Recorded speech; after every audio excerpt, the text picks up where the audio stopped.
I'm Erik Newton, and this is The Together Show. We all know relationships take work, but what is that work, and how do we do it? As a former divorce lawyer, I've watched thousands of couples break up firsthand. Having seen the worst in relationships, I decided to try to help couples stay together. So on this show, we talk to real couples and find out what love really looks like. Where I'm at with this woman sitting next to me, I have zero concern about that. Both ways. I have no fear that I'm going to fall in love with somebody else so deeply that I leave JenJen. And I believe that's true for her as well.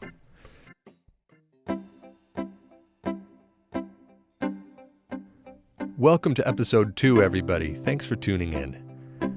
Okay, now here's the thing about our couple today, Jennifer and Noah.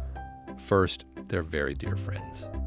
Second, they're a relatively new couple, so we get to see their story from the beginning, and we'll see what it took for them to decide whether they even wanted to be married in the first place. But more importantly, these two have taken to heart, and in a very real way, the idea that they can have any marriage that they want, versus, of course, the marriage that common culture expects us all to have. Now, I know you've probably heard that kind of thing before, and it may sound like a cliche to you, but you've got to admit there is an immense amount of pressure to conform in any society, and ours is just no exception. These two buck trends. Now, I'm not going to give away exactly how they do that. For that, you've got to listen to the show. I'll just say these guys are in uncharted waters, and it takes courage. So with that, thanks again for listening, and now let's go to JenJen and Noah. So I know all about you, but nobody who's listening knows anything about you ostensibly. So give me the story of how the two of you met. Why don't you go first? Once upon a time at Burning Man. That's how it always begins with Burning Man. It was my 6th year, and it was Noah's first night out of his first year at Burning Man. And I had been working for probably 5 days by then, and it was my first night out. I was done putting down the tools. I'd done some volunteer work that day, got dressed up to go out and finally go dancing. And upon arrival at a certain club we went to, I ran into a friend who had met Noah earlier that day, or earlier the day before. I said, "Yeah, you should go talk to that guy." I was like, "Oh, the cute one? Sure." So I waved him over, and he said, "Who, me?" And did that club look away, make sure it's me, and came over. We danced for a couple moments. I said, "I like your style," and then we started making out. Which is not my way. It's not my way of doing things, but I was feeling particularly bold. And also, everything's fast forwarded a little bit on the playa. Maybe a little bit. From my perspective, I was just glad to finally be out at Burning Man. There was a lot of hype building up to it. It was my first year. We finally, got through all the work of building our camp, and cutting loose. Finally, it's nighttime, and all the dancing is starting, and I'm just on the dance floor. I've got my entire camp around me and a whole group of people, and we're all just dancing for the first time at that year's Burning Man. And all of a sudden there's a hot Asian lady beckoning me over with a seductive beckon, and I kind of played it cool, like this place is magic, though. Like I did that classic thing where you look behind you and make sure that she's not beckoning someone behind you. Don't make a fool of yourself, and there's no one behind me. I said, that didn't really just happen. I think I misconstrued that. So I was incredibly not covered in my outfit. So I just sort of let that slide and just kept dancing, and I glance over at her again, 10 seconds later, and she's doing it again. And so I sidled my way over there and started dancing with her. You're a blessed man. Well, that's what I guess when hearing the stories from other people that I witnessed this, my whole group of people, all needle on the record, and looked and was like, "Jen's making out with some random dude who what?" So, okay, so that was that the beginning? I mean, was that it? Well, actually, to make the nice rounded story, we ended up hanging out and dancing. Yeah. And then all of our friends were getting ready to go. And I was still enjoying hanging out with him, and our friend Jess was still wanting to hang out and party. And so Jess went with us, and we went walking, looking at art project and into the sunrise, and went to the Wedge. Do you remember this? It was like this giant AstroTurf slide. Oh, it was where people super were dangerous. skinning up their yeah. behinds, 30 sliding foot tall, down 30 foot tall slide out in the deep playa. So we went there and we saw the sunrise, and it was the three of us, which I thought was really sweet because, I don't know this guy. Yeah. Sure, I just made a pass at him, and hopefully we'll, make a friendship or something out of it. But I'm not going to take him home with me. It's not my style. Right. So we saw the sunrise. Noah got bold and went down the slide. And as he's going down the slide, I say, "Don't hurt your pretty face." And apparently I realized I was very motivated by his attractive nature. And so we actually stayed awake through the morning with our friend. And then I told her, this guy's really cool, but I would like you to walk me home. And Noah was a total gentleman, and I told him where I was camped and that he would be welcome to come by and visit me again, but I was going to go home and get some sleep. Yeah. And that I think was one of the things that really sealed it, was that he was just such a gentleman. Yeah. And was like, I'm not going to be creepy, or I'm not going to push this too far. Okay. Did that seal it for you too, Noah, where she walked away for a moment? I kind of had no expectations. I had no idea where that was going to go. So it wasn't surprising that she, wasn't inviting me home. Right then and there. So, and it gets to that point though where you have momentum, and it's like, well, we might as well just go back to the tent, but really you should just let it take a break. Yeah. It's like getting off the stage at the right moment. You don't want to carry the act too far. Yeah. I agree. You guys found that moment. It was good. Yeah. And then, so fast forward through the relationship to eventually deciding to get married. How did that process happen? So once upon a time at Burning Man, Jen was having a hard time with a roommate and co-collaborator with our camp. Yeah. And we were just having some interpersonal problems, and we were trying to work out our own balance. And Noah was there, and a mutual friend, and I was having a really hard emotional time processing this guy's grumpy mood and also where he was around his decisions. And so finally Noah called me out, and he's like, "You know what? You got to let it go. He didn't say anything bad. He's not judging you. You're making these stories up in your head. So really think about that and take a step back and look at that before you just go straight to a place of hurt." And I was like, man, this is what I need in a partner. I need someone who can call me out when I pull my crap. Yeah. and he gave me feedback in a way that it was not comfortable necessarily, but it was something that gave me homework to look at. And a couple days later, I think I had warned him, so probably along some point, I'm going to ask you to marry me. I'm just going to warn you now so you can think about what your answer is going to be. You said that? Yeah. And what stage was this at when Noah gave you that advice and then you said that to him? This was 2 years after we met. Okay. So you'd been dating during that time? Yeah. Oh, yeah. Absolutely. We'd been dating, and then... committedly? Seriously? Yeah, we were pretty serious from pretty early on. Mm-hmm. Yeah. Mm-hmm. Okay. So then a couple of days later passed, and we went out to the trash fence, which was this magic place that we would go every year. And since the year we had, including the year we had met, and then going forward, we always take this one same photo at the trash fence every year, which is extra sweet because I don't know that Noah's the most nostalgic person, but this is his really special thing he makes sure we put on our checklist to do every year. Yeah. So we went out there, and I asked him to marry me, and he said yes. Right away? No. No, I said yes right away. You said yes, but you said, it's a good thing you asked me because it probably would have taken me a while to get there. That's to ask you. Yeah. So the funny thing about it was that the prior year, we had been split up for a brief period. For 2 or 3 months, we were broken up. And at my second burn, the next year after having met her, we weren't together for that week. And that's where I got real clear about the mistake I had made in breaking up with her.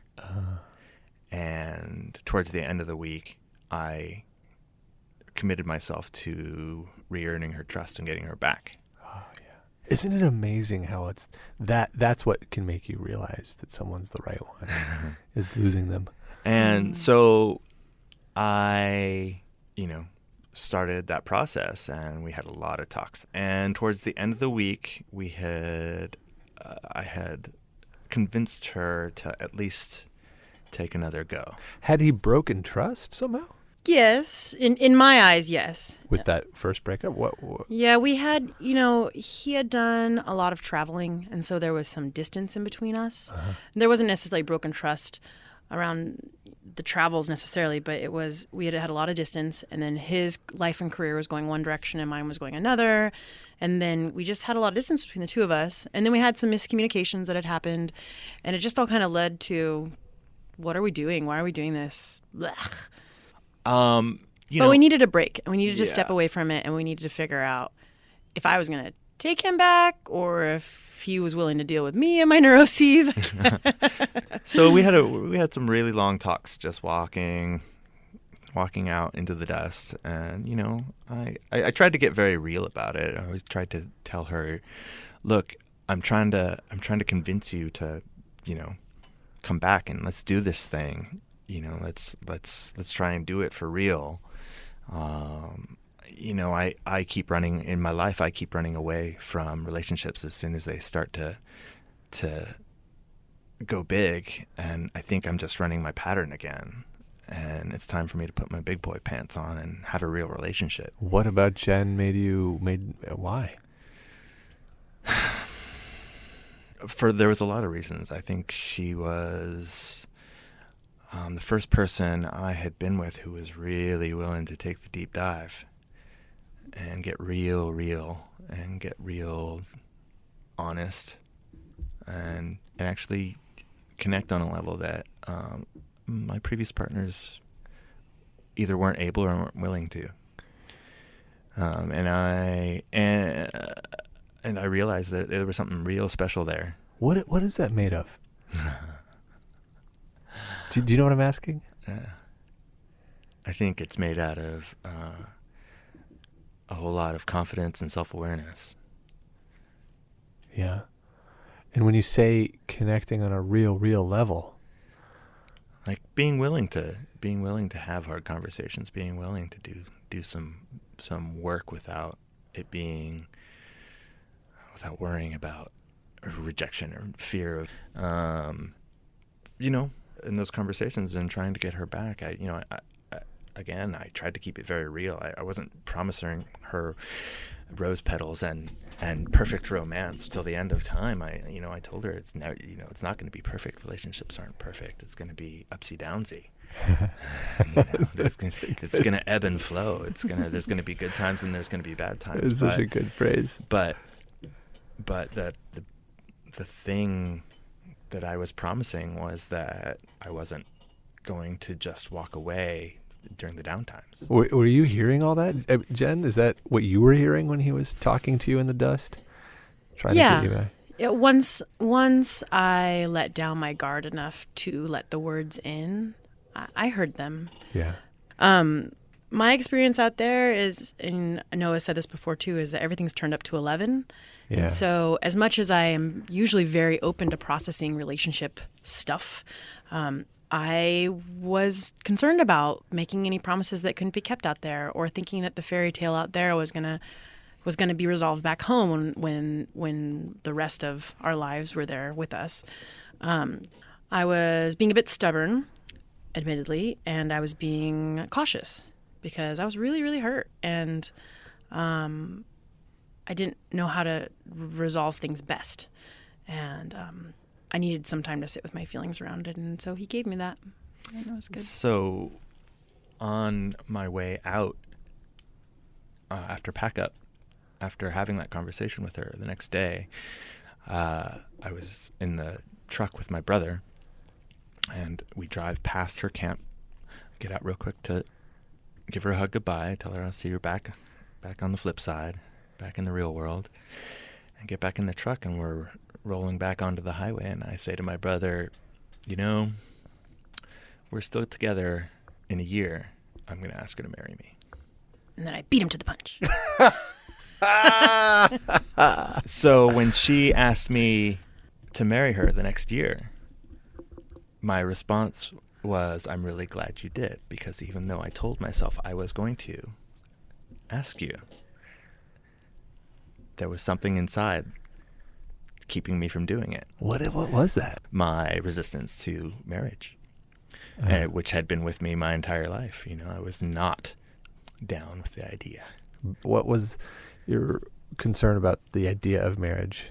It always just seemed like an unnecessary process. Yeah. You know, like Aziz Ansari says, you know, I love you so much I want to get the government involved.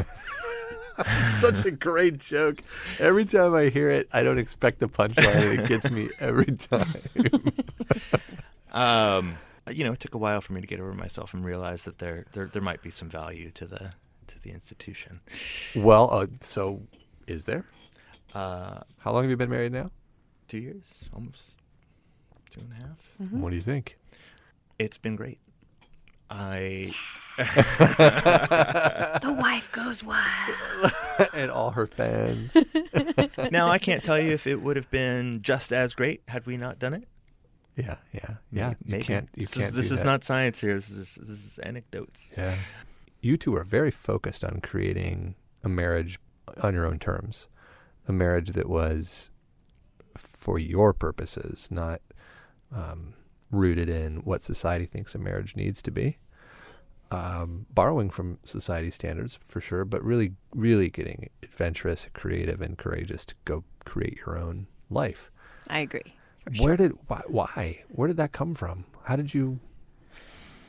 I think that Noah and I both share a stubborn, determined nature not to go with the status quo, and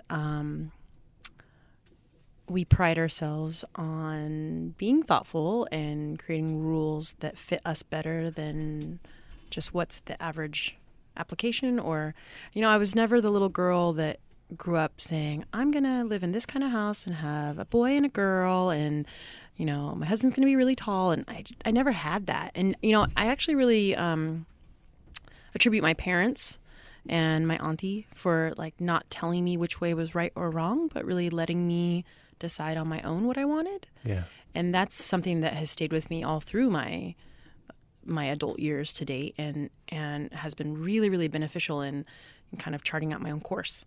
And I find that Noah's a lot like that too. As much as he can be the more pragmatic of the duo, he, you know, is all about, you know, free thought and defining what you want to be and not taking other people's, you know, face value of, you know, I don't know. He's looking things up on Snopes and, you know, stuff. You don't just listen. You don't believe what you hear necessarily. You decide if it applies to you. So I guess that's probably something that drew you to one another. It's not as if it manifested after you were already together. I would agree that, you know, we weren't necessarily like in a book club that talked about similar terms or something, but I think that once we met each other, we found that was something that really did give us more interest in each other. I liked that, you know, not everything was, I don't want to say normal because normal isn't terrible. Yeah. It's just not my way. I like to make things fun and different and, you know, adventurous. So when you asked him to marry you, you know, that phrase, will you marry me, carries with it what people think it means. Mm-hmm. Did you guys know kind of in the saying of it that we're not talking about everybody's marriage, we're talking about our marriage? Or yeah, was that implicit? I would say absolutely. I don't think Noah would have ever said yes if he thought that it meant that we were gonna have a house and 2 kids and like, you know, the standard. Like if all of a sudden the cookie cutter, you know, socially perceived norm of marriage was going to be ours, I don't think that he would have ever said yes. So what did it mean when you were asking him? For us, a lot of what we came down to the core of it was self-definition.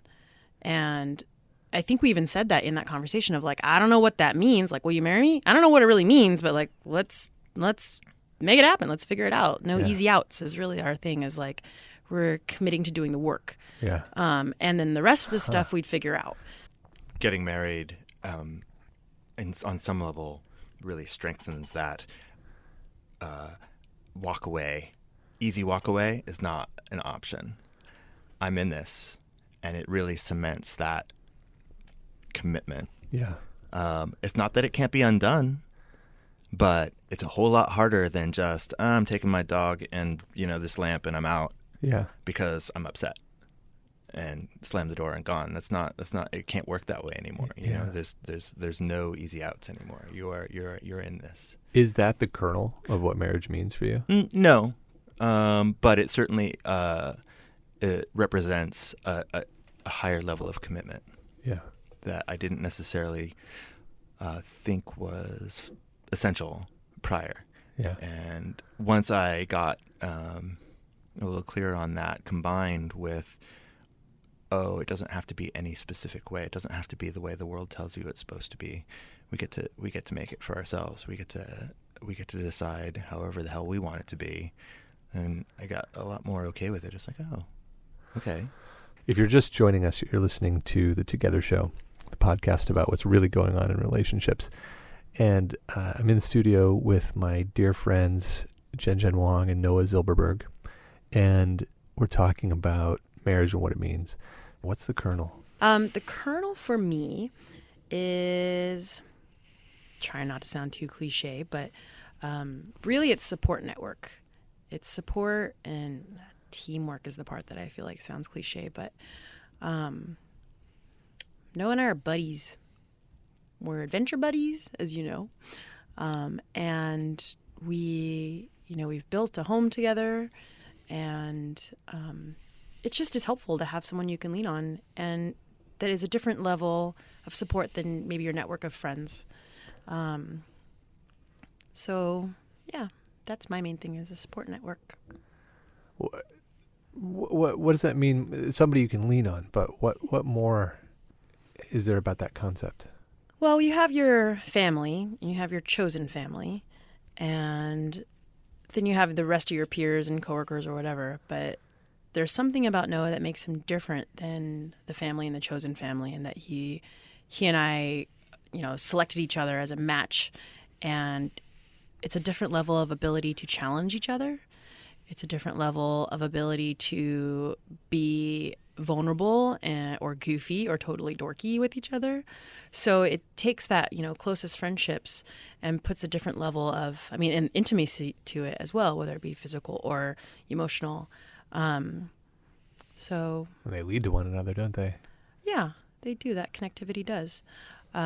So that, I don't know, our home team, I don't want to sound like too much of a cheerleader, but that to me is, okay, you and I are going to do this. And sometimes I need to lean on you more. Sometimes you need to lean on me more. Sometimes I can come to you and ask you, what do I do? And I know him well enough, and I appreciate his insight or personality or just, understanding of who he knows me to be. Yeah. That I can hear that support. It's like we're gonna have this experience, whatever it is, jointly. Mm-hmm. Yes. And for me, it's almost as well separately as if it were jointly. Oh, what do you mean? I don't mean the mundane things, eating a bowl of cereal by yourself, but sort of big picture life decisions, or just sort of the way you take on the world is. JenJen is always in that picture in my mind. Yeah. It's part of me. Yeah. It's your image of yourself includes JenJen. That's right. Oh, that's just got shivers. God, that's lovely. I like that answer. Yeah. Yeah. Okay. So, well, that was all in the question of what you've created. Kernel, yeah. The kernel. So, polyamory as a component of your marriage, and I see it as distinct from the definition of your marriage. So it's distinct from the kernel. It's a way you do the togetherness. Correct. It's polyamory.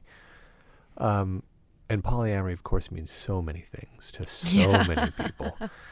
I was having a conversation with somebody the other day, and I articulated what polyamory means, and no, that is definitely not what polyamory is. So people can be very strict about that. What does it mean to you? Well,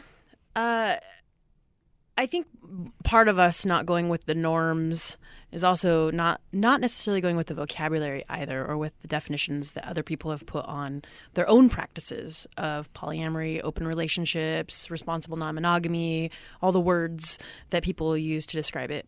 For us, and correct me if I'm off here, but I think we both agreed that, it's kind of maybe not possible to have one person satisfy all of your humanly needs. I mean, that just seems like a big bill. And on all kinds of levels, it sounds absolutely. like you mean. Absolutely. And in our seminar with you, we talked about how marriage between two people to be romantic and partnership and business and all these things is to be love-based is a relatively new concept, right? Was it the 50s, 60s? Yeah. Am I passing my quiz that we did? It's essentially right. Something like that. So, there's love and there's, physical attraction and there's emotional attraction and there's intellectual attraction. But, we're not blind.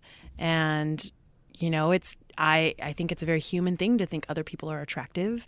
And to be totally frank, I also like women, and Noah's not a girl. So there's, a very, more black and white example of that is, Noah's not going to tell me, well, you have to be with me and only me forever, and therefore you can't enjoy the women that you love in your world, be it intimate or just close friendships, whatever. And so originally when I first met Noah, I was dating someone at the time quite seriously. And he and I, for our own reasons, didn't work out. And I said, okay, I understand. I'm hanging out with this guy I really think is great. And Noah was open with me from the beginning, because those are the terms I put on the table. It was like, well, I got a boyfriend right now. You okay with seeing me still? Cool, let's move on. That was a term you put on the table that first night when you met? It was actually the second or third day we had hung out, and she started asking me about my past, and she said, tell me a story. And I sort of stuttered, and what do you mean tell you a story? But she was fishing for information about me, and I didn't really know what to say. But she said, all right, I'll tell you my story. And so she started cutting to the chase. She started telling me all about her life, and very quickly came up, and I also have a boyfriend, and blah blah blah blah blah. And I stopped and I said, wait, hold on. Were you nervous to share that? Not at all. In fact, I always in dating anybody, it's usually one of the earlier parts of the conversation is like, and I vividly remember with Noah, it's like, and I have a boyfriend, and don't worry, I'm allowed to be here, and I'm allowed to be hanging out with you. Well, actually, I seem to recall I stopped her and I said, wait, so hold on. So, this had developed to the point where we were, canoodling and making out, and it gotten to the point where in a traditional relationship that would have been considered cheating. Right. And so I said, so you're cheating on your boyfriend with me, which I was definitely not okay with. Yeah.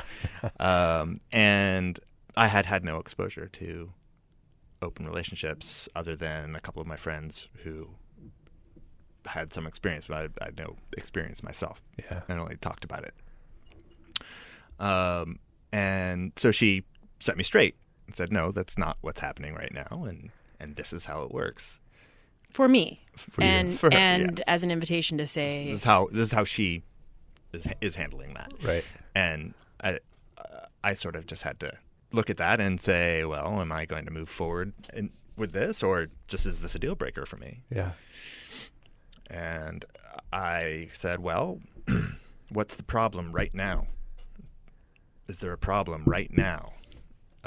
And I'd say no. There's nothing wrong right now. So, as long as there's no problem, that's a great inquiry in general. Yes. So, as long as there's no problem, as long as there's nothing wrong, essentially, as long as this isn't a negative force in my life, I will continue on down this path with you. And that particular element of our relationship has never been a negative force in my life. You were saying that polyamory is a specific way for you. So how do you guys do it? Well, I think the way that we do it that may be different from other people is just that we have found our own way of doing it that works for us. Yeah. And that's taken some time to kind of figure out. The previous partner that I was in an open relationship with, he was much more active than I was. He was looking to date more than I was. He was a very lovely and excellent person, but it was just a little too much for me emotionally, and it became challenging to have new people introduced into my social network, into my, I tend to be the more jealous one, ironically, in these relationships. So it was just a lot for me to emotionally process and make space for different people frequently. Noah and I tend to date on a more even level. Like we're not together and actively hunting to have a second or a third other person in our individual lives. Yeah. But if we find someone we think is really groovy and we want to hang out with them more, and they're open to the idea of a romantic relationship, then we're allowed to have that with permissions and with, conversation around what feels okay and safe and all that kind of stuff. But that I think is how we do it differently. It's just that we go at a similar pace. And we really work hard to make sure that whoever else we're courting is very okay with the fact that, we are very committed to each other, and this is what we're available for. And the way we try and head off any strife or pain around any of that is following a couple rules, one of which is no secrets, no surprises. So everyone knows everything. You could interpret that very, very broadly. I'm imagining that might be almost impossible if you interpreted it extraordinarily broadly. Sure. To apply. How so? You can't always know everything. I get that extent of it. That is essentially what I'm saying. I couldn't think of an example, so thank you. Is that okay? Sure, but at the same time, if everything within reason is discussed ahead of time with all parties concerned, then it's really hard to run into snags. Yeah. I guess it's not so much writing every law and following the letter of the law. It's about the intention of it. So for me, we talk about each other's schedule and make sure that, we don't overbook ourselves. We talk about agreements around what we feel is safety, whether it be emotional, physical, sexual safety. And we set expectations around that. And so I think that's what, no surprises in that I'm not going to go just ditch and be off for a weekend without checking in with Noah if that's okay with something, if he's okay with that idea. And I'm also not going to go blow $2,000 on a diamond something or other for somebody without him, being aware of that. And he's allowed to say, no, don't blow $2,000 or whatever. Yeah, or even more fundamentally, you don't find out through the grapevine that your partner was snogging with somebody after a party, right? Yeah. Okay, so how does it work? You're at a bar, hypothetically, and you see somebody you're attracted to, and you think, okay, this is somebody I'm gonna pursue. Do you get on the cell phone and call JenJen before you even go up and start flirting? Like, how does that actually work? No, up until the flirt level is all fair game. As soon as there's going to be any physical contact beyond maybe a kiss or two, then it needs to be discussed ahead of time. And if there is a kiss or two without prior conversation, then we have a rule that says that is disclosed at your earliest possible convenience, and not your earliest possible convenience couched by how comfortable it is to talk about it at the time. Yeah. It's no, regardless of what else is going on, that needs to be disclosed. So it's kind of like if the moment took you and you did kiss at the bar, you probably should get up when she goes to the restroom, pop outside, get on your cell phone. Well, maybe not. No, it'd be when he got home or when something. You got home. Like, hey, I met this really cool person and I got to give them a couple kisses. But it wouldn't be get home, go to bed, wait till the morning. Maybe the next day passes. Over breakfast, yeah, no. Yeah. Earliest possible convenience. What about that third party? When do you have to talk to that person about the nature of your relationship? Oh, I probably wouldn't just start making out with somebody without them knowing. Yeah. I don't know if that's entirely true, but I think it'd be mostly irresponsible. Yeah, we usually try to anybody that we court. I like the word court. That's what that's it nice. Anybody who we court, we usually have conversations with and have disclosure with them ahead of time. Like, hey, just so you know, I'm married, but I'm allowed to hang out with you if you're still cool with that idea. Yeah. And I found that actually it's usually easier for me to date other people and Noah's had more challenges being male, predominantly, speaking with women and women being like, oh, you're just cheating on your wife or worried about the crazy wife coming in. So we've had to put things in place where like I've met people that he's dated before, or we've all been in similar party spaces together, or Right. we've negotiated around that. Going back to your previous question though of how does it work? Oftentimes, like the last time I met a girl that I thought was really cute, Noah was with me and he was like, hey, my wife thinks you're hot. He was the best wingman ever. So, there's we accept that we're not blind, and I'll say, hey, that girl's cute, or he'll say, hey, what do you think of that girl? Or, Now, do you keep your experiences separate? For the most part. For the most part, yeah. I think we just like different people. Yeah. Maybe one day we'll find a beautiful unicorn, but Right. So it's really just a matter of taste. yeah, and I think part of why it's ended up that way is because if we're meeting other people who tap into some other part of us that we're not necessarily having with the other, then it's okay that there's not overlap. Like we have some friends that are overlapping and some friends that don't overlap. It's not like there's a lack of something though. There's not. We might have attraction to the person that our partner is dating, but at some level, at least I'm like, you have your time. I'm not going to be selfish about that. Yeah. You can go do that. But if she invited you to join, That's situational. Yeah, for sure, and not verboten. And the thing that's implied here, but we haven't said yet, is that these relationships are emotional. Yes.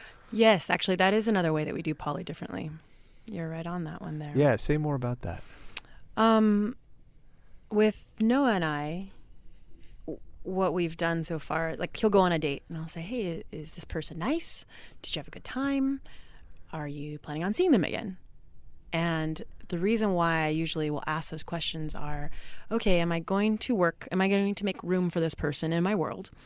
And emotionally, it's still a little, even though we've been doing this for years, it's still a little hard to, extend your circle of trust and, not worry about scarcity of your own time and needs and things like that. And so for me, I prefer actually to have whoever's going to come into our world be someone that's going to be valuable and that we would want to make effort into keeping them incorporated. A number of other people, friends of ours, wonderful people, are like, you can go and hook up and have casual encounters, but I don't want it to be something significant. Yeah, it's the opposite. For us, and that's just the way I've always done it, and Noah's been great about working with me on that too. Yeah, I think I'm in agreement there. I think that we have a phrase that's sort of, make it worth it. Yeah. Because these interactions and extracurricular relationships result in a lot of talk, a lot of hard talk sometimes, a lot of processing, a lot of and resources, time, a lot of whatever. You're gonna have some you'll hit some walls around it, and if you're doing that just because you wanted to get your rocks off, it seems like a waste of time to me. Yeah. So when it's worth it, when I find someone that I think I would actually have a deeper connection with, and I really want to spend time with that person, and sex is a wonderful side effect of that, then it's worth it. You know why that might seem counterintuitive to somebody at first glance is that it feels a little dangerous, because threatening to the core relationship of the two of you, because if you're just sleeping with somebody, then there's probably no danger of falling in love and wanting to go be primary with that person. But if you really like somebody, isn't there an increased danger that you two might split up for some reason as a result of it? Well, it is said that We're both thinking the same thing. Yeah, I think you go. Being monogamous is not proof against getting dumped for somebody else. That's a good point, but your monogamous people are who might be at risk or consider themselves at risk of that are trying to limit their exposure, minimize it. I think that yes, that could be a concern. Yeah.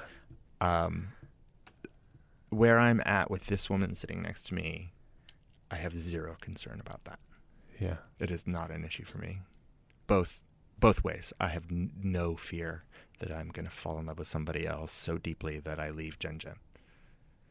And I believe that's true for her as well. So I agree. It's just a non-issue for me. Well, I love that. Confession of love. It doesn't say that he's not allowed to fall in love with someone else. Does that make sense? That was the next question. Yeah. I mean, I qualified my statement. I said fall in love with someone else so much. Yeah. Yes. Yeah. Yes. And that's part of our marriage commitment is there are no easy outs. And if we need to find a way to balance multiple relationships, then to me that just turns into a logistical situation. And I'm really good at that. And, it's fine. We can figure that out together. Yeah. And you were saying that you're the more jealous one, and it also requires you to make room for somebody in your life. Mm-hmm. What does that mean? Well, I do want to restate my jealous thing. As I don't know that I'm actually the more jealous one, in that I'm actually the more emotionally driven person, and jealousy can be part of that. I can also be really high and excited and really low and sad too, and that's just the JenJen compared to the more pragmatic Noah. We've all dated someone new, and it's been this exciting thing, and you have this emotional energy that's happening, and text messages are flying, but the laundry's still got to get done. Yeah.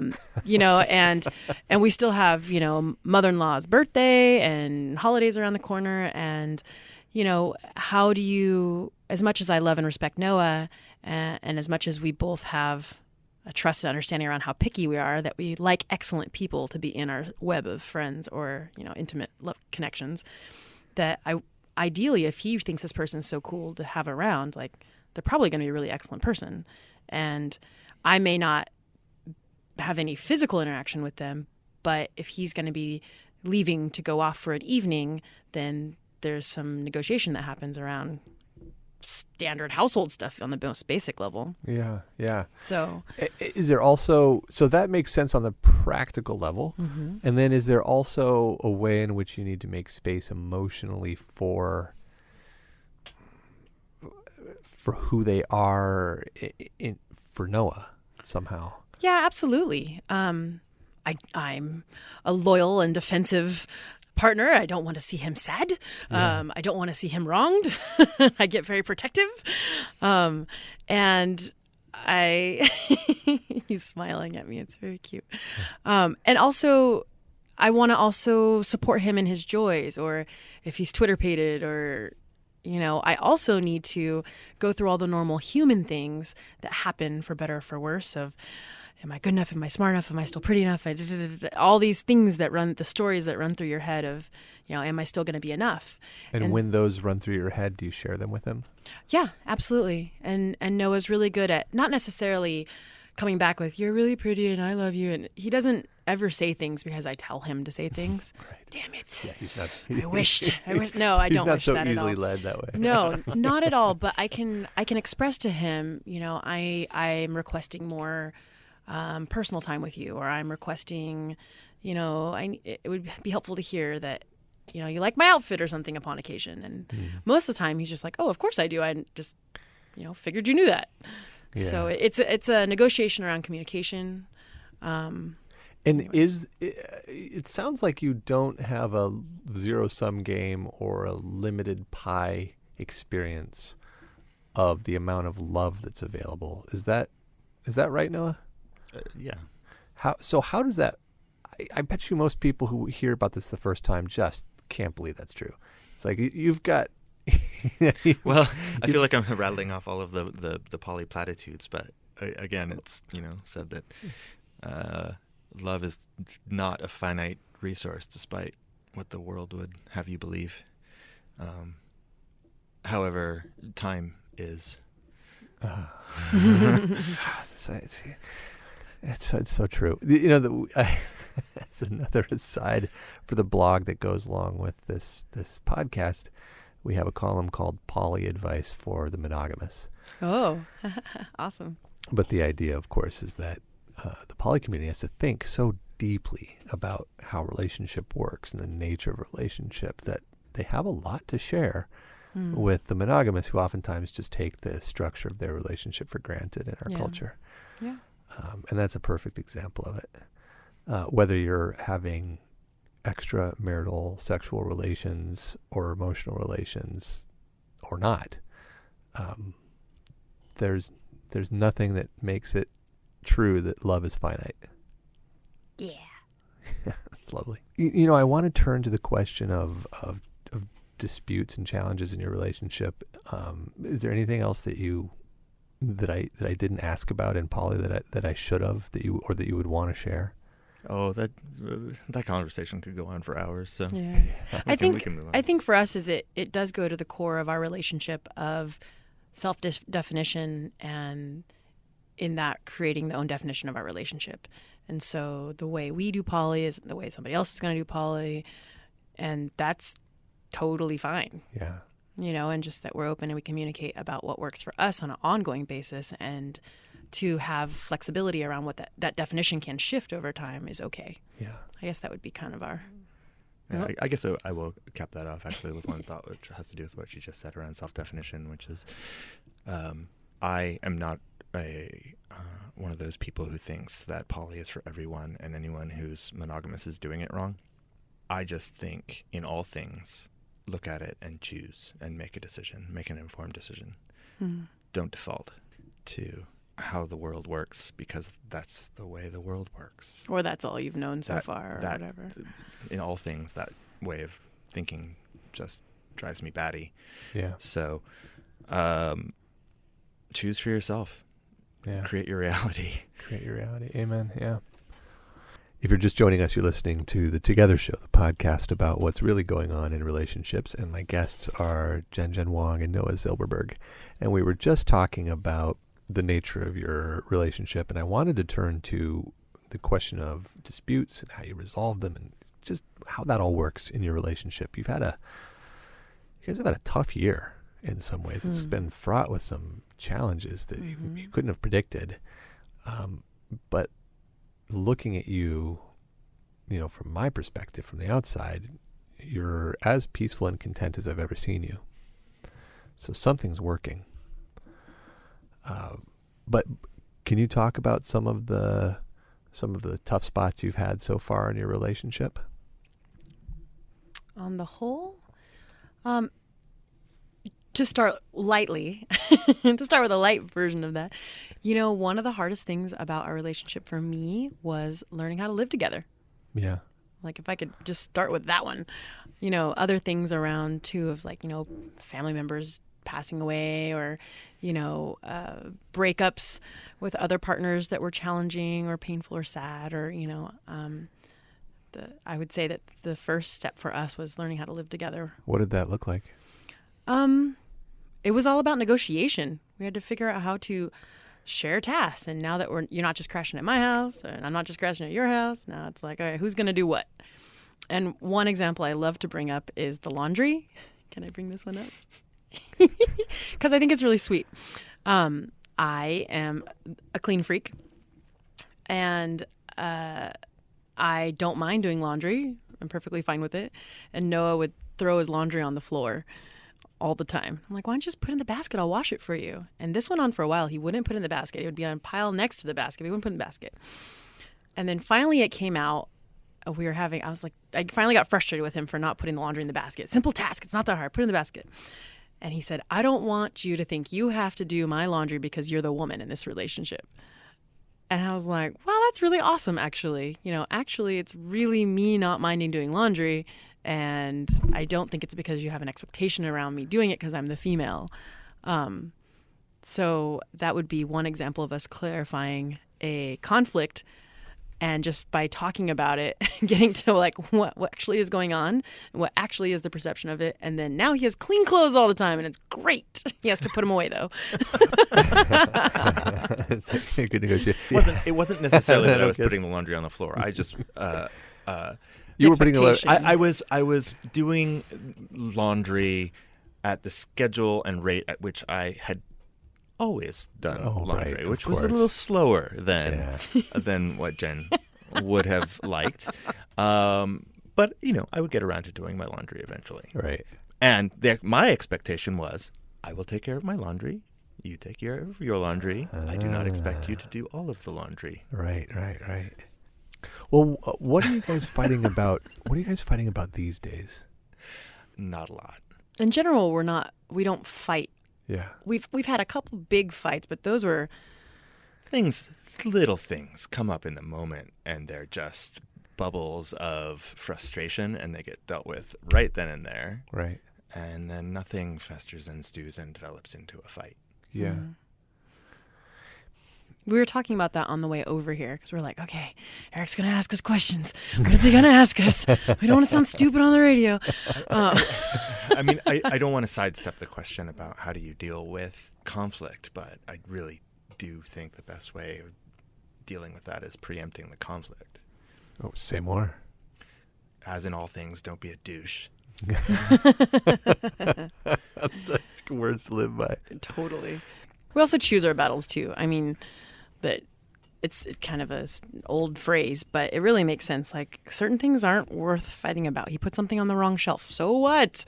Either I can move it or I can. Oh yeah, don't sweat the small stuff. Yeah. Do you find yourself sweating the small stuff sometimes and thinking, why the Christ am I sweating the small stuff? I do that all the time. Yeah. My brain does that in circles. And then it just starts going, right? Yeah. And then is it a practice that you have to not spew that out, or do you? What I mean, because sometimes it's going to come out. Absolutely. You're going to squabble, as another guest on our show called it.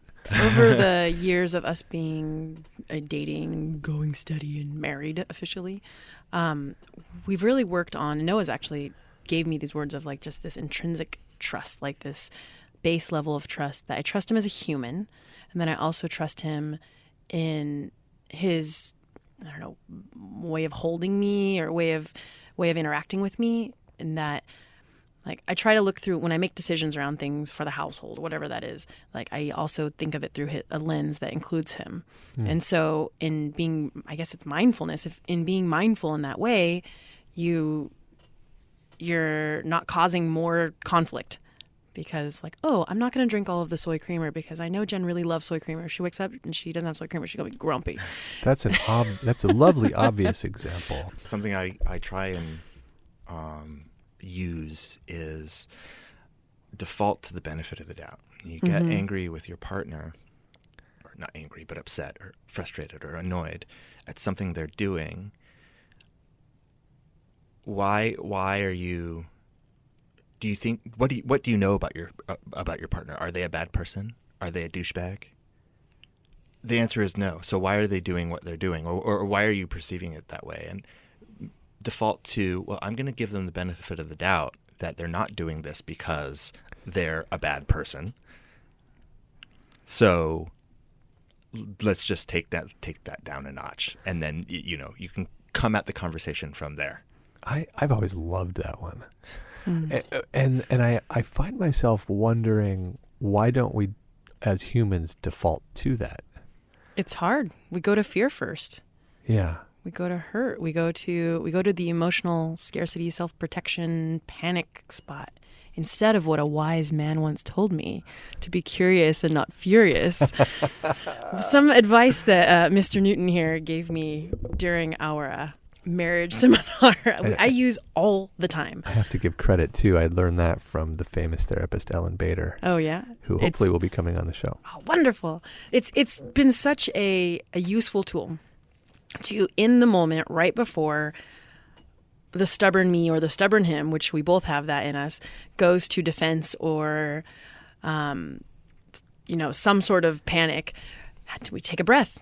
it happens really fast because we've practiced it enough times and we know that this person isn't trying to hurt us. It's never in Noah's intention, I believe, to try to do something spiteful towards me. Or even, that we are pretty mindful of the other person. Yeah. So it's not just that they are not trying to be hurtful, but they're also not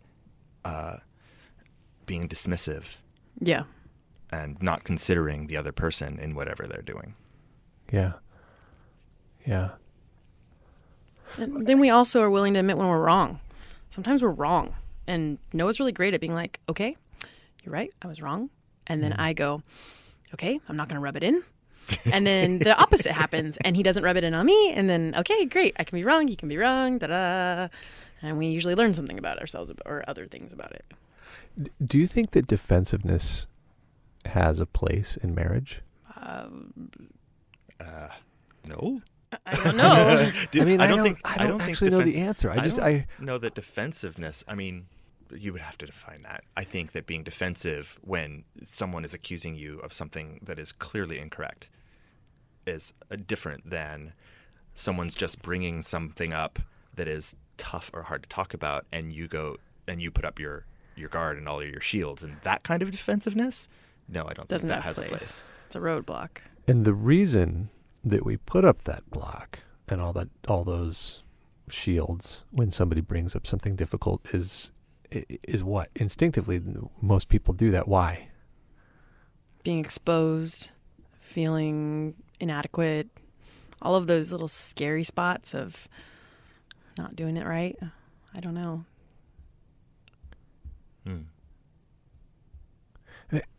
There's some kind of danger there that we're sensing, it seems to me. And the shield is how you protect yourself. And I guess what I'm inquiring is if you have a healthy, intimate relationship, let's call it, is there still danger that you would ever need to protect from? I think ideally, no. Yeah. And that is also one of the reasons that I agreed to marry this woman, is that I am confident that that level of, that's something that just can be sidestepped. I can just look at that in the face, be confronted with it. She's not those moments are not going to cause her to leave me. So let's just look at it and talk about it. And I know she just is going to love me regardless. Yeah. So let's deal with it instead of, I need to hide from this because if she knows this little thing, she's going to think less of me. Yeah. That is the irony of those moments. It became more real for me when you were just saying that we put up the shields because we think this is how we stay safe from the danger, which is either physical danger, which is probably not present was definitely not present in a healthy relationship, or the danger of being abandoned or left, right? But it's the talking about the hard concept, having that hard conversation that creates the intimacy, that strengthens the relationship, that brings the person closer. But our initial instinct is to put up a wall and not have the conversation. It always blows my mind when I remember that little tidbit. A little vulnerability. Vulnerability is where it's at. I don't know if we can get any more. Yeah, every if you're going to call them conflicts, I'll just call them hard conversations. Yeah.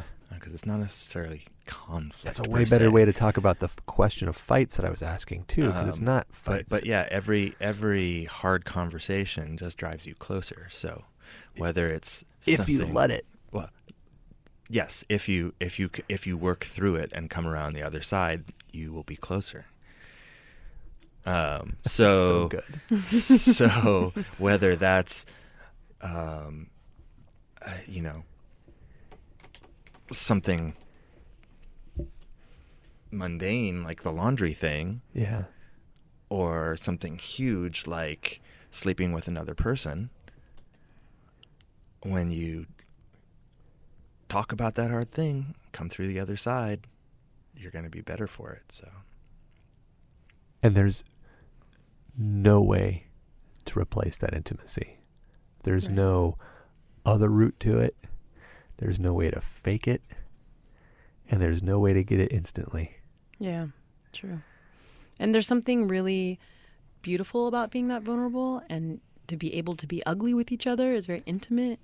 And, you know, I think a well-rounded relationship doesn't necessarily always have to be the happiest thing. I mean, I don't think that's realistic.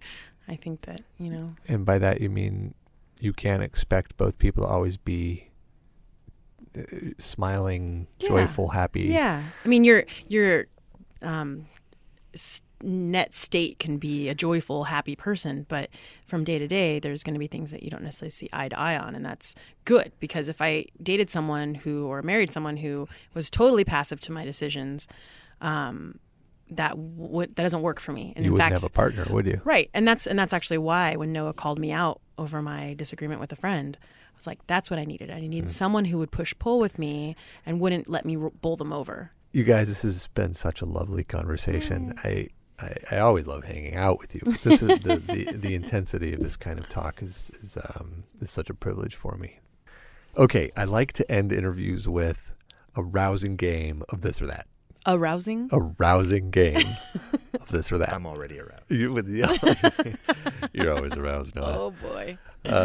Okay, you know how this works. I'm going to say a this or that and point to one of you, and you'll answer which one you prefer, and then we'll hear from the other one. Okay. Well, we'll start easy. Ninjas or pirates? Pirates. Ninjas. I love that you didn't. Are you just being contrary? I think you're just being contrary. That's what I want to know too. We're just gonna say the opposite. Steampunk or sparkle pony? Steampunk. Steampunk. Now, why is that? Because sparkle ponies don't do any work. That's true. And steampunk is like... Who intentionally chooses sparkle pony? I don't. Well, maybe people somebody's got a do. sparkle pony fetish. I think that sparkle ponies don't know they're sparkle ponies. That could be. I like sparkle, but I like And people you that are like ponies. useful. Yeah. But people are useful. Yeah. Okay. True. Arrogant or stupid? Stupid. Ooh, that's a toughie. It is. It's a hard one. I think I can tolerate arrogant more than stupid. Yeah. I feel like there's hope if someone's stupid and like they're willing to learn. But yeah, I don't know. Back in time or forward in the future? Wait, who went first last time? Okay, back in time or forward in the future, Noah? Forward in the future. For sure. Yeah? How far? All of it. I want the continuum. I think I know the answer to the last question then, but okay. In the future. Yeah, in the future. But I don't know how far, actually. Okay, well then this is a Oh. perfect lead up to my last question. Okay. Which is, if you had to, or I guess you could say got to, live forever, or die in the next 5 minutes, which would it be? Oh, I'd live forever. Oh, I'd absolutely live forever. You guys. Do we get to be together for a good portion of that? Because that would be really dreamy. It would not be fun if you had to do it alone, would be my guess. No, The but downside of that is having to face the heat death of the universe and Right. floating endlessly. This is what I think people don't take that into consideration when I ask this question, and you two are willing to take it. yeah, actually, I'm okay with the fire. The giant dragon is going to come out and eat everything. All right. Well, again, guys, thanks so much for being on the show. Thanks for having us. We love you.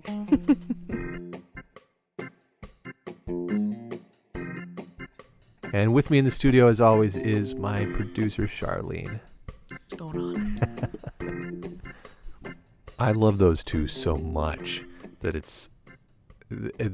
I really want to hear what you thought of the show, because I could just talk to them for hours and about anything.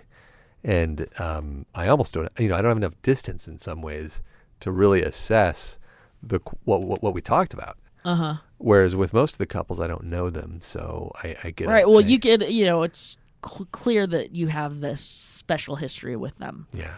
And they were really good just because they have, first of all, you can tell that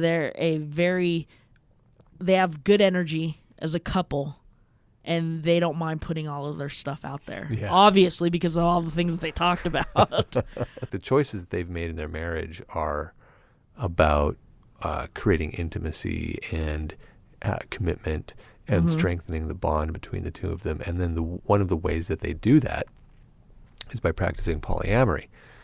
And so that is a good example of how, I mean, it's just an example. It's just one example, but it's a great example of how they've forged their own path. And a lot of times people who aren't familiar with polyamory will say things like,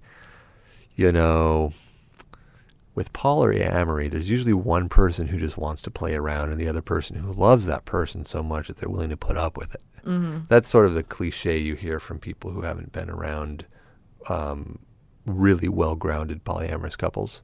And what's lovely about these two is that is the farthest thing. It was JenJen who introduced Noah to polyamory and wanted to have it be a part of their relationship.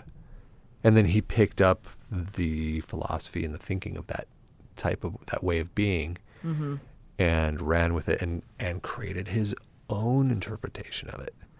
And then the two of them came together, and that has to do with really celebrating love. There's all these things that make them a different type of couple, but the one thing that they were like what Noah was saying was us getting married, like it strengthened our commitment to each other in terms of it just made them work harder because they knew that bond in marriage meant that they weren't going to want to, like, that they were less likely to walk away. Yeah. Yeah, they didn't expect marriage to matter so much, but in fact it did. Yeah. But they're really cool. They're really cool people. So it was fun to hang out with them and so much so that, we hung out with them way longer than we normally do with some of our other couples. Yeah. Well, let's have them back. For sure. Well, that's it for today's show. Thanks for listening. If you liked what you heard, please subscribe to us on iTunes. It makes a big difference. If you have any questions or comments, or if you would like to be on the show, please reach out to us via one of our social platforms. You can find our website at www.together.guide. Our Facebook page is Facebook/TogetherShow. Twitter and Instagram are both together_show, or you can email me at host@together.guide.